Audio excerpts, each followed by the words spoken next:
हमारे चैनल में आप सभी का स्वागत है।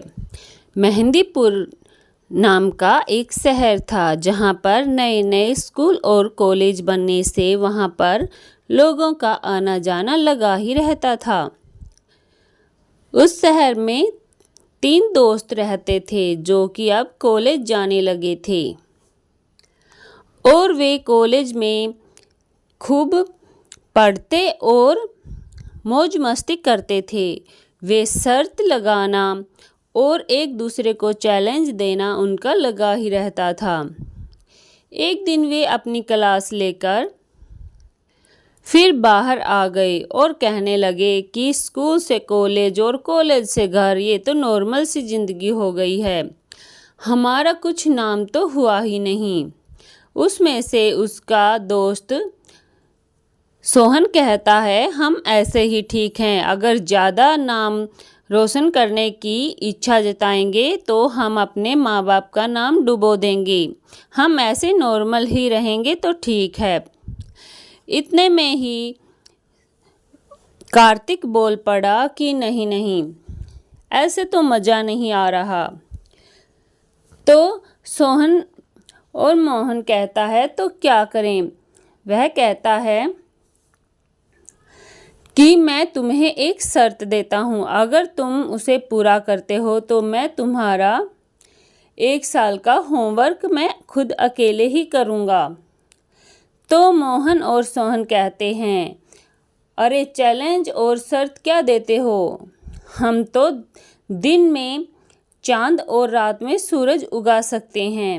वह बोला, बस यही, मेरी भी इसी की इच्छा है कि तुम दिन में चांद और रात में सूरज उगा कर दिखाओ।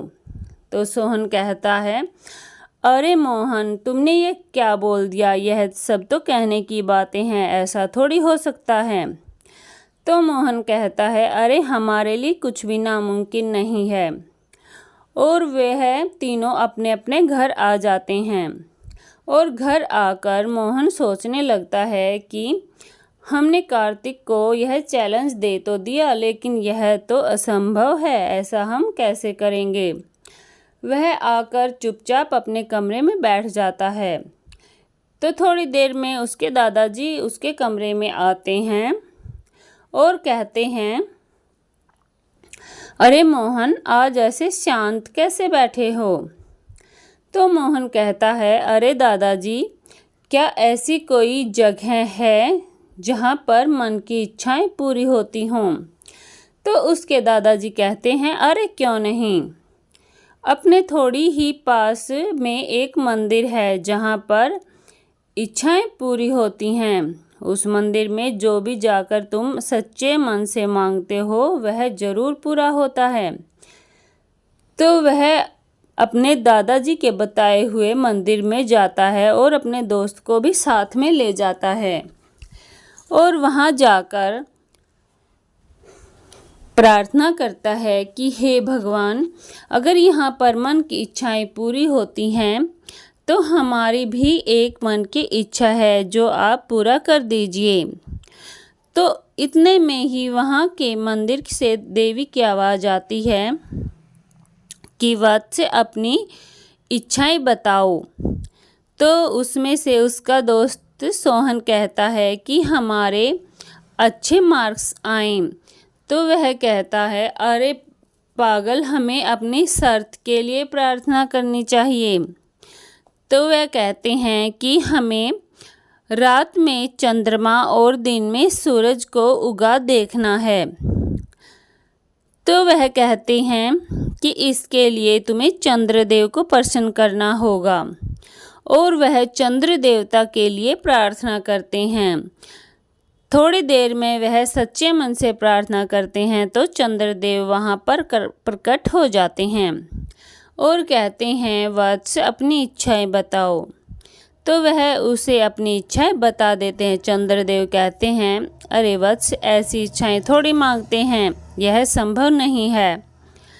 तो वह कहते हैं कि हमें तो यही सुना था कि यहाँ पर मन की इच्छाएं पूरी होती हैं और आप हमारी इच्छाएं पूरी नहीं कर रहे हो। तो चंद्रदेव के सामने बार बार आग्रह करने पर चंद्रदेव उनकी इच्छाएं मान लेते हैं और कहते हैं, जाओ, मैं दिन में पूर्व की तरफ से निकलूंगा और सूर्यदेव दक्षिण की तरफ से निकलेंगे। और वह उसी समय सूर्य अस्त हो जाते हैं और चंद्रमा आ जाते हैं और उसी समय रात हो जाती है और सभी और अंधेरा ही अंधेरा हो जाता है। और जो सभी काम कर रहे थे वह अपने अपने घरों में जाकर सो जाते हैं और जिन्होंने रात को काम करना था वह भागे भागे अपने काम के लिए चले जाते हैं। तो कुछ दिन 3-4 दिन ऐसे ही चलता रहा। फिर एक दिन मोहन के दादाजी बीमार हो जाते हैं और वह अपने दादाजी को लेकर हॉस्पिटल आते हैं और वह तीनों ही दोस्त आते हैं और हॉस्पिटल आकर देखते हैं कि हॉस्पिटल तो खाली पड़ा हुआ है, वहाँ पर कोई डॉक्टर और कोई कंपाउंडर नहीं है। तो फिर वह हर तरफ दूसरी तरफ डॉक्टरों को देखते हैं और कहीं भी कोई नज़र नहीं आता। तो फिर बाद में उसे एक कंपाउंडर नज़र आता है और वह उसी के पास जाते हैं। तो कंपाउंडर कहता है, अरे भाई, यहाँ पर कोई नहीं है, मैं तो अपने कुछ कागज या ज़रूरी सामान यहाँ भूल गया था, वही लेने आया हूँ। सभी घर पर आराम कर रहे हैं, रात हो चुकी है ना। आप दक्षिण की तरफ अपने दादाजी को ले जाइए, वहाँ पर सूर्य अभी भी निकला हुआ है, वहीं पर डॉक्टर आपके दादाजी का इलाज करेंगे।